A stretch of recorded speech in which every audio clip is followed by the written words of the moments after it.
সচিবালয়ের অভ্যন্তরে নিরাপত্তা জোরদারে ৭ নির্দেশনা জারি করেছে স্বরাষ্ট্র মন্ত্রণালয়। গণমাধ্যমে পাঠানো এক বিজ্ঞপ্তিতে জানানো হয়, সচিবালয়ের ভেতরে কোনো ধরনের মিছিল, সমাবেশ বা গণজমায়েত নিষিদ্ধ করা হয়েছে।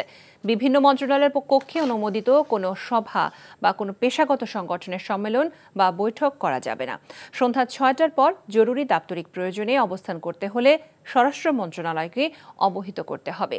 সচিবালয়ের ভেতরে কোনো ধরনের লিফলেট বিতরণ, ব্যানার, ফেস্টুন ঝুলানো বা স্থাপন করা যাবে না।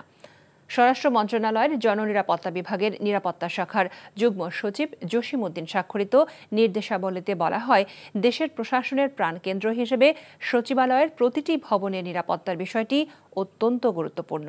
শৃঙ্খলা ও নিরাপত্তা নিশ্চিত করার লক্ষ্যে এসব নির্দেশনা ও সিদ্ধান্ত গ্রহণ করা হয়েছে। বান্ডেল থাকলে প্রতি সেনমানিতে টাকা বাঁচবে। বিকাশ সেনমানি বান্ডেল কিনে জিতুন প্রতি লেনদেনে।